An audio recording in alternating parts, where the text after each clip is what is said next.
Hi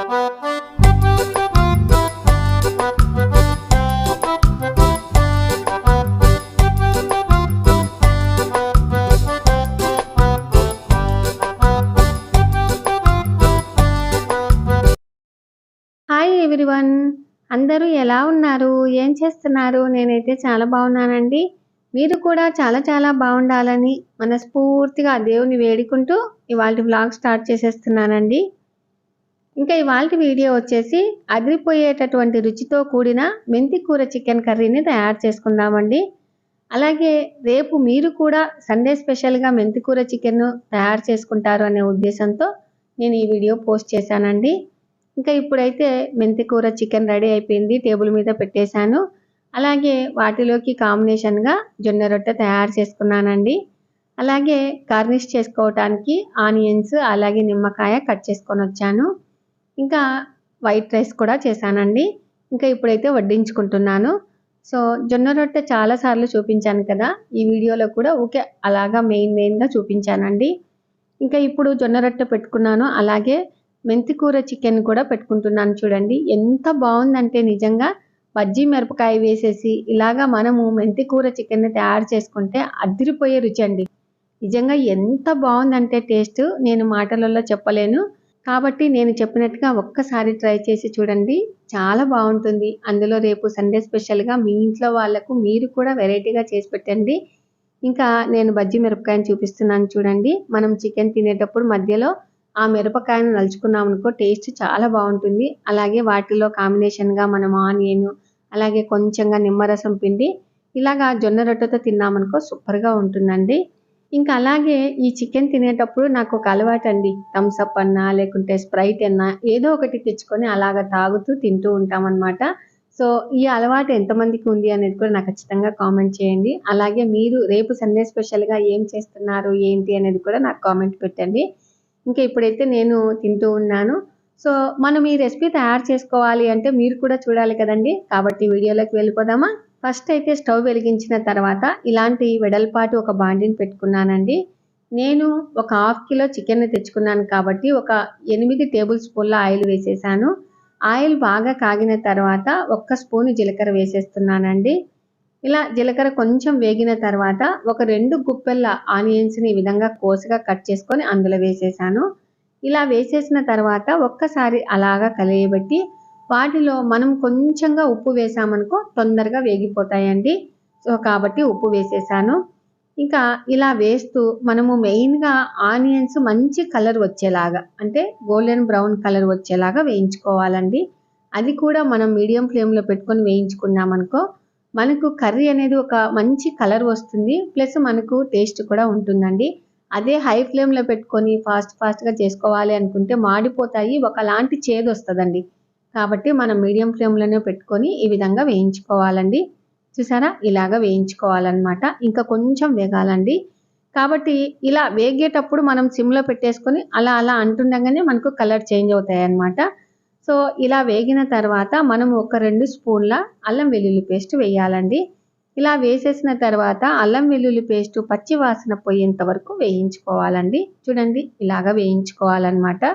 ఈ process కూడా మనం మీడియం ఫ్లేమ్లోనే పెట్టుకోవాలండి. ఇంకా ఆ తర్వాత మనము 3 మీడియం సైజు టమాటాలను ఈ విధంగా కోసగా కట్ చేసుకొని ఇలాగా వేసేసుకోవాలండి. టమాటాలు వేసేసిన తర్వాత మనము మీడియం ఫ్లేమ్లోనే పెట్టుకొని మంచిగా బాగా మగ్గపెట్టుకోవాలన్నమాట. ఈ కర్రీ ఏంటంటే కొంచెం ఓపికగా మనం చేసుకున్నామనుకో కర్రీ కూడా మంచి కలర్ వస్తుంది, టేస్ట్ కూడా వస్తుందండి. చూసారా కొంచెం స్పూన్తో ఇలాగా అంటే గాన మొత్తం అంతా గుజ్జులాగా వచ్చేస్తుంది. ప్లస్ ఇది ఆయిల్ మనం పైకి రావాలండి, కాబట్టి కాసేపు మనం మూత పెట్టేసుకొని మగ్గ పెట్టుకోవాలన్నమాట.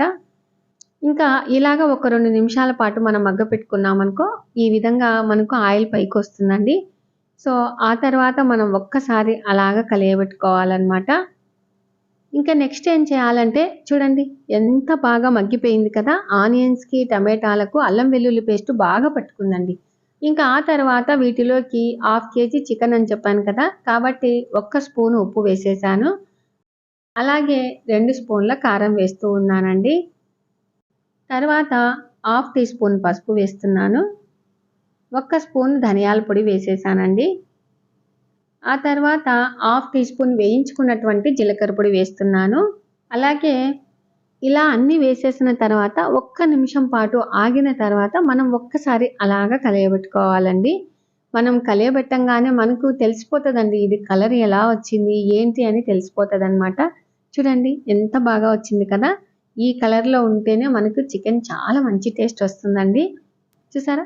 ఇప్పుడు చూడండి మనం వేసినటువంటి ఆనియన్స్‌కి, టమాటాస్‌కి మంచిగా అల్లం వెల్లుల్లి పేస్ట్ పట్టుకుంది. అలాగే ఉప్పు, కారం, పసుపు, అలాగే ధనియాల పొడి, జీలకర్ర పొడి కూడా బాగా పట్టుకుందండి.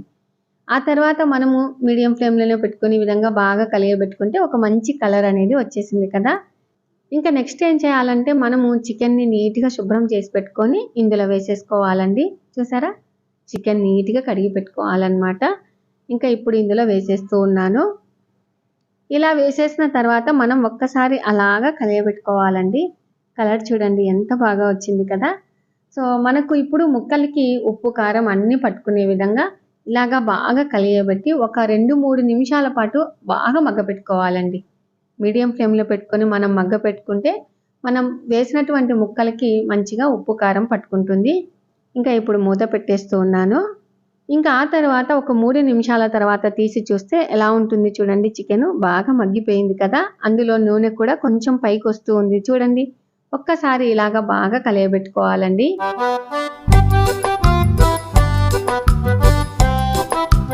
ఇలా కలియబెట్టిన తర్వాత నెక్స్ట్ ఏం చేయాలంటే మనము వీటిలో గ్రేవీ రావాలి కదా! కాబట్టి కాసిన్ని నీళ్లు పోస్తున్నానండి. మీ ఇంట్లో తినేదాన్ని బట్టిచ్చి మీరు ఎంత గ్రేవీ కావాలి అని అనుకునే దాన్ని బట్టిచ్చి మీరు నీళ్లు పోసేసుకోండి. సో, నేనైతే వీటిలోకి కాంబినేషన్‌గా రొట్టె చేస్తున్నాను కాబట్టి కొంచెం లూజ్‌గానే చేసుకుంటున్నానండి. కాబట్టి ఇంకా కొంచెం నీళ్లు పోస్తున్నానండి. అత్తయ్య వాళ్ళకి మెయిన్‌గా ఏంటంటే పులుసులాగా ఉండాలంటారనమాట. కాబట్టి కాసిన్ని నీళ్లు పోస్తున్నాను. ఇంకా ఇప్పుడు వీటిలోకి లావుటివి బజ్జీ మిరపకాయలుంటాయి చూడండి. మేమైతే వీటిని బెంగుళూరు మిరపకాయలని కూడా అంటూ ఉంటాము. సో, ఈ మిరపకాయలు మనము ఇందులో వేసేస్తే టేస్ట్ ఇంకా రెట్టింపు అవుతుందండి. కాబట్టి బజ్జీ మిరపకాయలు తొడిమె తీసేసి వీటిని ఈ విధంగా చీల్చి చివర్లో కొంచెంగా కట్ చేసి ఇలాగ వేస్తూ ఉన్నాను. హాఫ్ కిలోకి మనం 2 వేస్తే చాలండి. ఇంకా ఇప్పుడు ఒక్కసారి అలాగా కలియబెట్టేసి మూత పెట్టేస్తూ ఉన్నాను. ఇంకా ఇప్పుడు ఒక్క నిమిషం పాటు మగ్గపెట్టుకొని మనం మూత తీసేస్తే సరిపోతుంది. ఆ నిమిషం పాటు ఎందుకంటే మిర్చిలో ఉన్నటువంటి ఫ్లేవర్ చికెన్‌లోకి పోయి మనకు ఒక మంచి సువాసన వస్తుందండి. కాబట్టి ఇలాగ ఉడకబెట్టుకోవాలన్నమాట. ఇంకా ఆ తర్వాత వీటిలోకి ఒక్క స్పూన్ గరం మసాలా పౌడర్ వేసేసుకోవాలి. ఇంకా వాటితో పాటుగా నేను చెక్క, లవంగా, యాలకుల పొడి ఇలాగ కొట్టి పెట్టుకుంటానండి. ఎప్పుడైనా నాన్ వెజ్ రెసిపీస్ చేసినప్పుడు ఒక 2 చిటికెళ్ళు అలాగా చల్లుతాననమాట. అప్పుడు ఇంకా మంచి ఫ్లేవర్ వస్తుంది. కర్రీ కూడా మంచి కలర్ వస్తుందండి. ఇంకా ఇప్పుడు ఒక్కసారి అలాగా కలియబెట్టిన తర్వాత వీటిలోకి మనం ఒక 2 గుప్పెళ్ళ మెంతి ఆకును వేసేసుకోవాలండి. మెంతి ఆకును తెచ్చిన పాటిని నీట్‌గా కడిగేసి ఇలాగా కట్ చేసుకొని మనం ఒక రంధ్రాలు ఉన్నటువంటి బౌల్‌లో వేసేస్తే ఇలాగ పొడిగా వస్తుందనమాట. ఇంకా ఇప్పుడు ఒక 2 గుప్పెళ్ళ మెంతి ఆకును ఇందులో వేసేస్తూ ఉన్నాను. ఎప్పుడైనా కూడా కట్ చేసిన తర్వాత ఆకుకూరను కడగకూడదంటండి. కట్ చేయనితోలకి ఆకుకూరను నీట్‌గా కడిగేసి ఆ తర్వాత మనం కట్ చేసుకోవాలనమాట. సో, ఇంకిప్పుడైతే ఒక 2 గుప్పెళ్ళ మెంతి ఆకును వేసేసి ఇప్పుడు ఒక్కసారి కలియబెట్టి మనం మూత పెట్టేసి ఒక 2, 3 నిమిషాల పాటు మగ్గబెట్టుకోవాలండి. మెంతాకు బాగా మగ్గిపోయి వాటి రసం చికెన్‌లో పట్టుకుంటే ఇంకా మరింత రెట్టింపు మనకు ఫ్లేవర్ వస్తుంది. ప్లస్ టేస్ట్ వస్తుందండి. చూడండి ఎంత బాగా మగ్గిపోయింది కదా! ఇంకా కొంచెం సేపు మగ్గపెట్టుకోవాలండి. సో, ఈ కర్రీ చేస్తూ ఉండంగానే మనకు తెలిసిపోతదండి. కలర్ ఎలా వచ్చింది? మనకు మంచిగా టేస్ట్ వస్తుందా? లేదా? అని. ఎప్పుడైనా కూడా మనకు పర్ఫెక్ట్ కొలతలండి. హాఫ్ కేజీకి మనం ఒక స్పూను ఉప్పు, 2 స్పూన్ల కారం వేసామనుకో మంచి టేస్ట్ వస్తుందనమాట. ఒకవేళ మీ ఇంట్లో ఉప్పు, కారం తక్కువ తింటారు అనుకుంటే కాసింత తగ్గించి వేసేసుకొని మనం వండుకోవచ్చు. ఇంకిప్పుడు చూడండి ఎంత బాగా అంటే మనము ఇలాగ లాస్ట్ స్టేజ్‌లో ఉన్నప్పుడు medium flame, high flame adjust చేసుకుంటూ కొంచెం ఉడకబెట్టుకున్నామనుకో మనకు మరింత టేస్ట్ వస్తుందండి. చూసారా? ఎంత బాగా ఉడికిపోయింది కదా! సో, ఎప్పుడైనా మనం చికెన్ కర్రీ చేసేటప్పుడు కుక్కర్‌లో కన్నా ఇలాగా సెపరేట్‌గా మనం తయారు చేసుకున్నామనుకో టేస్ట్ చాలా బావుంటుందండి. మనము కలిపేటప్పుడు కూడా చికెన్ ముక్కలు చిదిగిపోకుండా నీట్‌గా కలుపుకోవాలండి. కలిపే విధానం కూడా ఇట్లా సైడ్ నుంచి అనుకుంటూ మధ్యలో నుంచొచ్చి ఇలాగ కలుపుకొని చూడండి మిర్చి కూడా బాగా మగ్గిపోయింది. వాటి రసం కూడా చికెన్‌లో పట్టుకోయిందండి. మీకు ఒకవేళ ఈ మిర్చి దొరకలేదు అని అనుకుంటే మామూలుగా బజ్జీలు వేస్తాం చూడండి బయట, కొంచెం లావు ఉంటాయి. ఆ మిర్చి వేసినా కూడా చాలా బాగుంటుందన్నమాట టేస్ట్. ఇంకా ఇప్పుడు స్టవ్ ఆఫ్ చేసి మూత పెట్టేశానండి. మనము ఎప్పుడైనా కూడా కర్రీ చేసిన తర్వాత ఒక హాఫ్ అన్ అవర్, గంట ఆగిన తర్వాత చూడాలి. ఆ కలర్ ఇంకా వేరే వస్తుందండి, ఇంకా థిక్ కలర్ వస్తుందన్నమాట. ఇంకా అంత లోపల వీటిలో కాంబినేషన్గా జొన్న రొట్టె కదండి, మేము ఎక్కువగా జొన్న రొట్టెలే చేసుకుంటాం అనమాట. సో పెన్నం బాగా కాలింది. ఇంక ఇప్పుడైతే జొన్న రొట్టెను వేసేస్తూ ఉన్నాను. సో జొన్న రొట్టె ఎలా చేయాలి అనేది కూడా A to Z వీడియో ఉందండి. మనం జొన్నలు ఎలా కొనుక్కోవాలి, ఎలా పట్టించుకోవాలి, ఎలా చేసుకోవాలి అనేది చాలా క్లియర్గా ఒక వీడియో చేసి పెట్టానన్నమాట. సో లింక్ డిస్క్రిప్షన్లో ఇస్తాను, ఒక్కసారి చెక్అవుట్ చేయండి. జొన్న రొట్టెలు చేసే విధానం కూడా 2-3 రకాలు చూపించానండి. అన్ని డిస్క్రిప్షన్ బాక్స్లో ఇస్తానన్నమాట. ఇంక ఇప్పుడు చూడండి రొట్టె ఎంత బాగా పొంగుతుందంటే, మేము వాడేది రాయచూడు జొన్నలండి. చాలా బాగుంటాయి అన్నమాట రొట్టెలు. మనం ఉదయం చేసినా కూడా సాయంత్రం వరకు మెత్తగానే ఉంటాయండి, చాలా బాగుంటాయండి. సో అన్నట్టు అందరూ ఉగాది పండుగ ఎలా చేసుకున్నారు, ఎలా సెలబ్రేషన్స్ చేసుకున్నారు అని నాకు ఖచ్చితంగా కామెంట్ పెట్టండి. ఇంకా మేమైతే ఈసారి చాలా బాగా చేసుకున్నాము. ఏమంటే మా పెద్దమ్మాయి లేదు అనేది ఒక్కటి కొరత ఉన్నది తప్ప మేమైతే ఈసారి పండుగ చాలా బాగా చేసుకున్నామండి. ఇంకా ఇదే విధంగానే మొత్తం రొట్టెలన్నింటినీ చేసేసాను. ఒక సైడ్కి అన్నం కూడా చేసేసుకున్నానండి.